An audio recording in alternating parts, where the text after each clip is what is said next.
Une nouvelle année vient de s'ouvrir et amène avec elle son lot de nouvelles règles pour les réfugiés syriens en Turquie. Les déplacements de ces personnes sont devenus plus stricts alors que la Turquie s'aligne sur l'accord obtenu avec l'Union européenne afin de limiter le flux de réfugiés et de migrants. Et donner aux Syriens le droit de travailler en Turquie est encore soumis à un lourd débat. C'est un jeune garçon de 14 ans, mais Sami Hussein fait preuve de courage et fait tout ce qu'il peut pour aider les 5 membres de sa famille.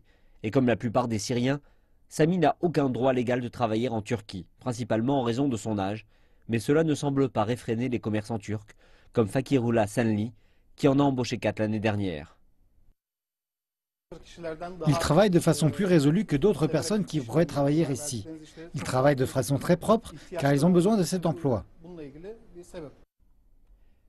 Fakirullah apparaît imperturbable face à l'amende de 2900 $ qu'il encourt pour chaque employé illégal s'il est pris. Une enquête ne causerait aucun problème. Et absolument, ils continueront à travailler ici. Selon les derniers chiffres, sur les 2,2 millions de réfugiés syriens en Turquie, environ 400 000 travailleraient sans être enregistrés, et la plupart pour moins que le salaire minimum national. Et dans un pays avec déjà 10% de chômage, cela suscite la colère des Turcs qui estiment que les Syriens leur prennent leurs emplois.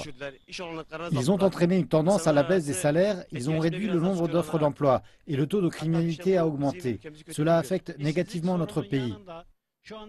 Il y avait déjà le problème du chômage dans le pays et la question des réfugiés rend cela chronique avec plus de 2 millions de réfugiés. Donc des centaines de milliers de réfugiés risquent leur vie pour tenter d'atteindre l'Union européenne. En novembre, la Turquie et l'Union européenne sont parvenus à un accord qui verrait la Turquie réduire le flux de réfugiés, avec en échange une somme de 3,2 milliards d'euros, des droits sur les visas de séjour, ainsi qu'une reprise des discussions sur l'adhésion. Les Syriens ont besoin d'un permis de travail pour travailler de façon légale et se sentir en sécurité à l'avenir. Le réfugié syrien Samir Kadri gère la librairie Pages, la première librairie arabe d'Istanbul. Le lieu est d'ailleurs devenu le cœur de la culture et des arts arabes. Mais Samir fait partie des chanceux. Il a eu son passeport et de l'argent. Mais ce n'est pas le cas de la plupart des réfugiés.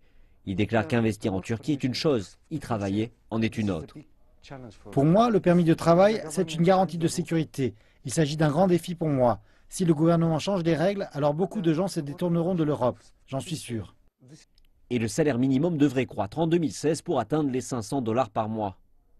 Et si chaque employé légal se voyait dans l'obligation de bénéficier d'une assurance, un coût supplémentaire pour les employeurs, ces derniers seraient certainement satisfaits du statut actuel des choses et du débat en cours.